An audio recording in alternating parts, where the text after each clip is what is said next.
Senate strikes debt ceiling deal. Breaking news.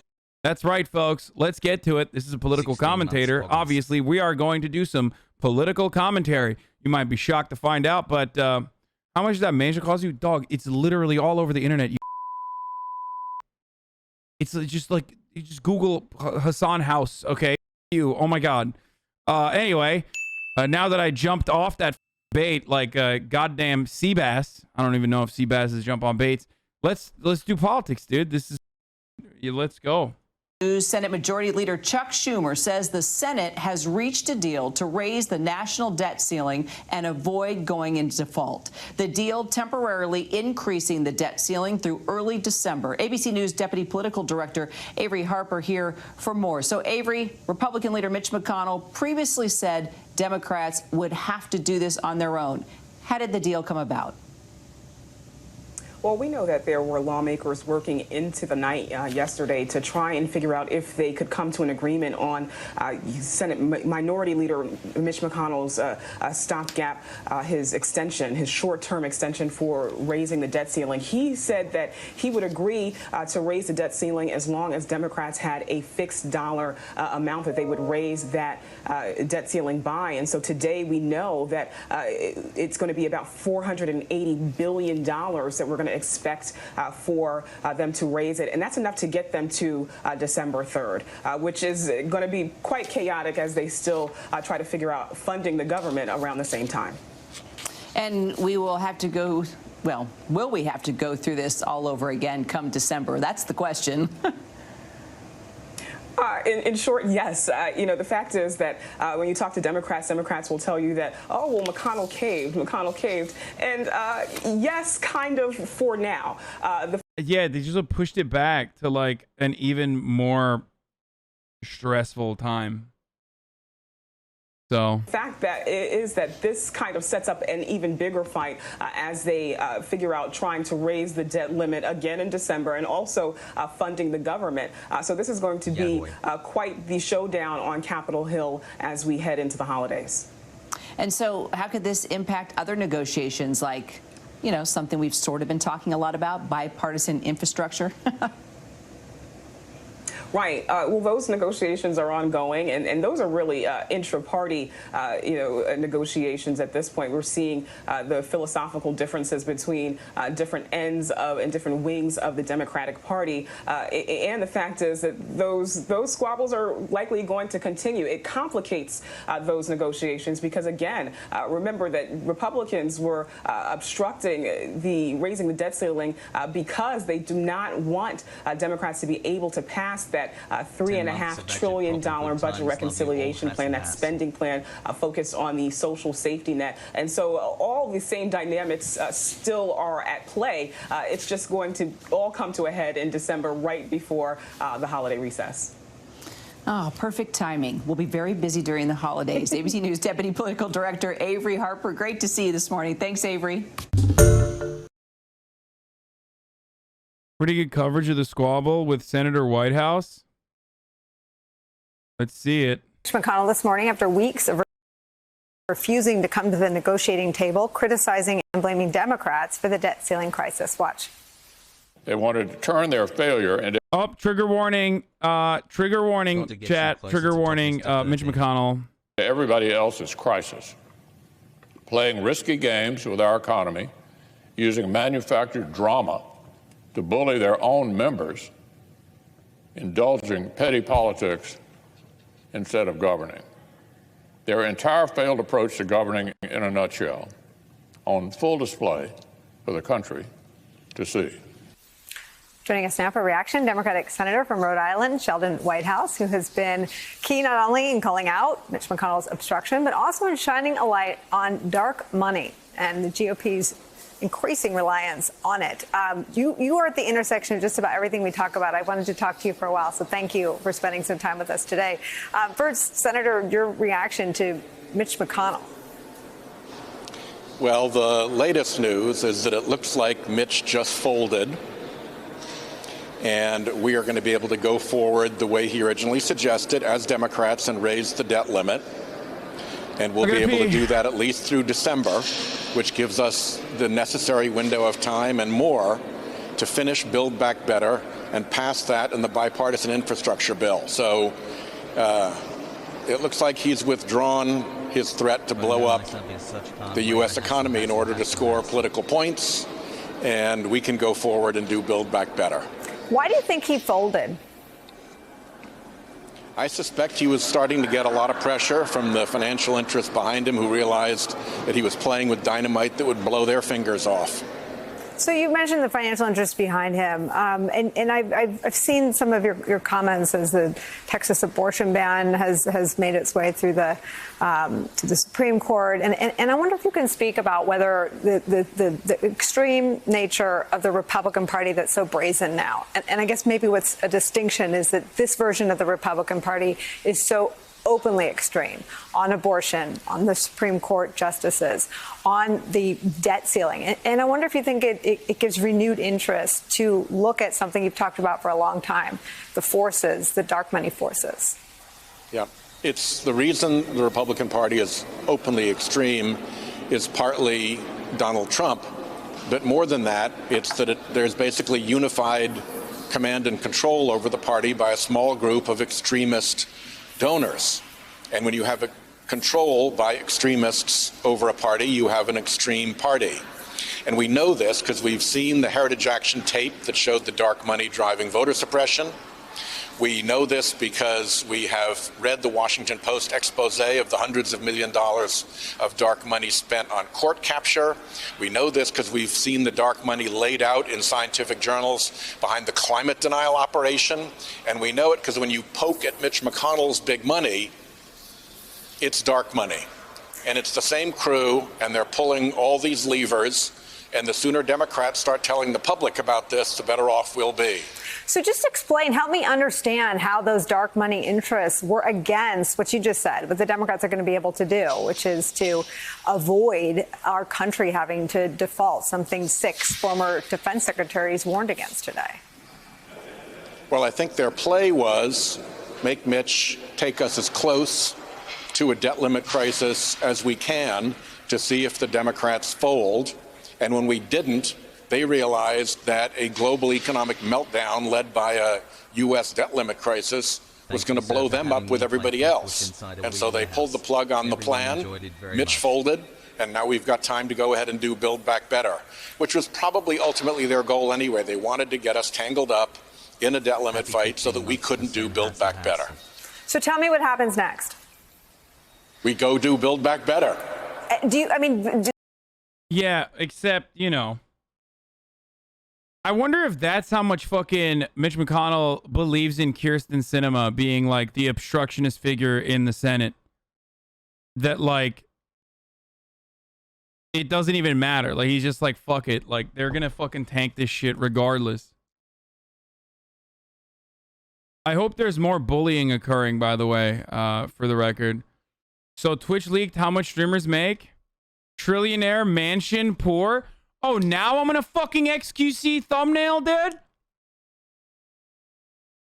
What's this fucking, what's that his name, dude? The one with the golden kappa and his fucking avatar? I swear to God, I'm fighting him, dude. Yeah, Arthium. At least they're called Poor Pop and Poor.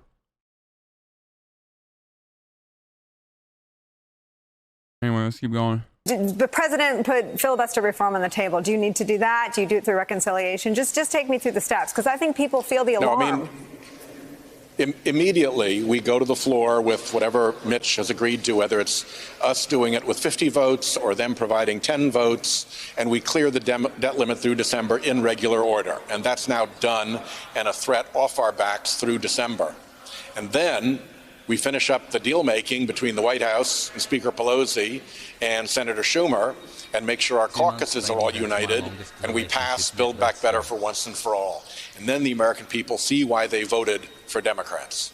You said something, I mean, this description of Mitch McConnell folding feels like a development that we shouldn't skip past. It seems like Mitch McConnell's hardball tactics take on a mythology that exceeds Mitch McConnell's political acumen, but he still seems to be in the heads of a lot of political observers.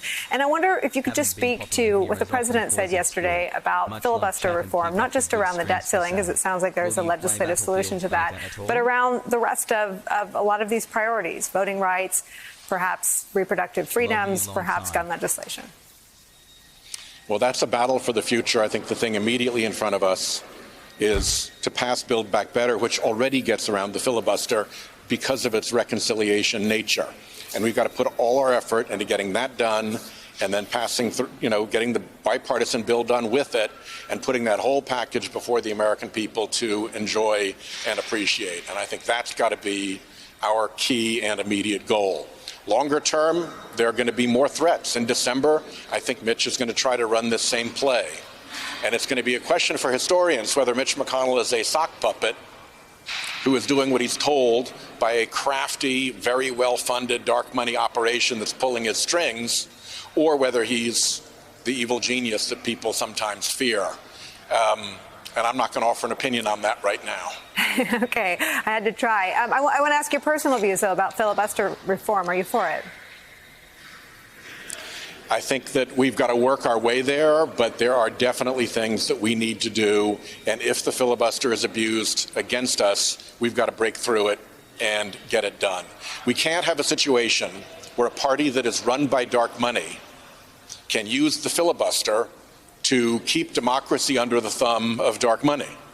At some point, democracy and majority rule have to prevail. That's the American way. And we've got to find our way there, and we've got to make it happen. Sheldon Whitehouse is a really interesting senator because he does the dark money thing is like his whole brand. Like, he loves ripping into fucking super PACs. Like, this is his right up his fucking alley. Like, he is very good at that. What is dark money? Dark money is super PACs, shadow donors that don't have to disclose where the money is coming from, that can pump unlimited funds into campaigns without it being directly associated with the campaign itself or a political figure itself.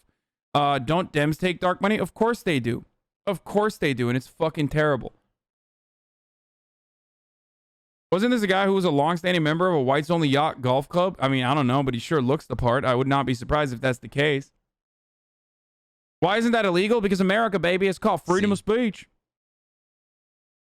Neoliberals would unironically make an argument for it, too. Neoliberals and also people like Glenn Greenwald that believe that money is speech in this country and that corporations are people who should be able to have free speech rights.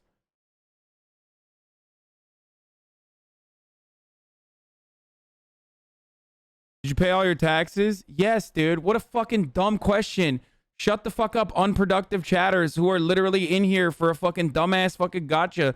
What a stupid, pathetic, idiotic fucking derailment, dude. Jesus Christ. How fucking selfish are you? We're covering the goddamn news. All right, let's keep going. This shows that Mitch can also be made to blink when it looks like the caucus is unifying on something. Well, is that where you are on voting rights? Are the Democrats unified on voting rights? Could you see, and respectfully, doesn't it feel we have like the we're new already voting there? rights bill that was, we have the new voting rights bill that was negotiated with Senator Manchin that all 50 of us are ready to vote for. It includes within it the cleanup for dark money. So, we have to get Build Back Better done, and after that, we'll have floor time to put pressure on the Republicans on other matters. But I think for them to go into the election being the party that defends dark money corruption is not a great place for them to be. So I think we can. The news shows some Fox News says Jesus the Lord. Brother, do not worry. Oh, this person put immense pressure on them. I love showing Fox News. Either by finding a way around the filibuster for that matter, or by simply putting so much pressure on them like old school. So much pressure on them that they have to answer for their conduct every single darn day in the thumbnail. I'm rich. Oh no. It's Wednesday.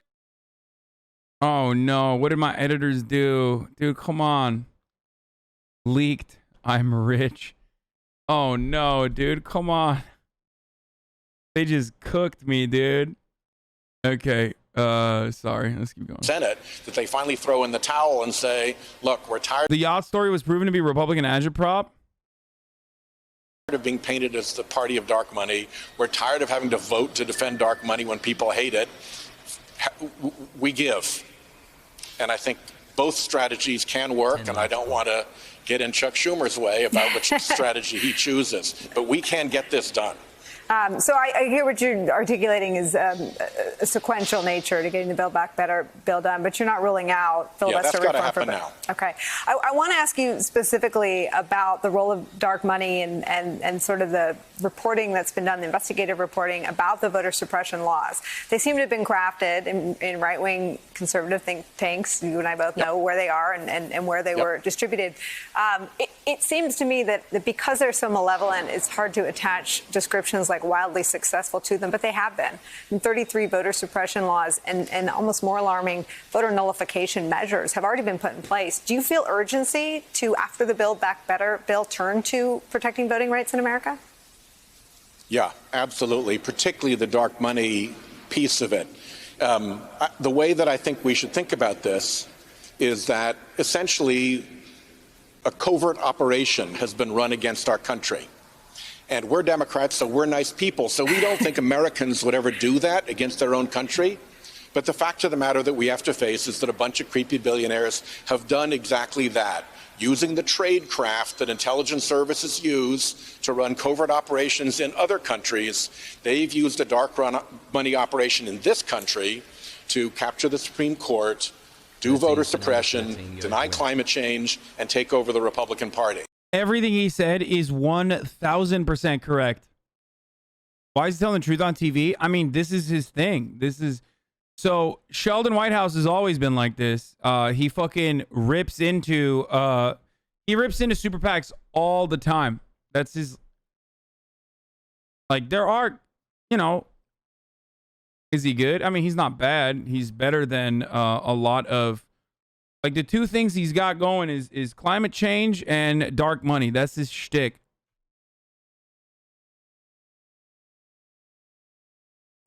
That is something that we need to fix, and it is really important for our country that we fix it, because a country that's run by creepy billionaires through a covert dark money operation isn't the America we want to hand off to our children and grandchildren.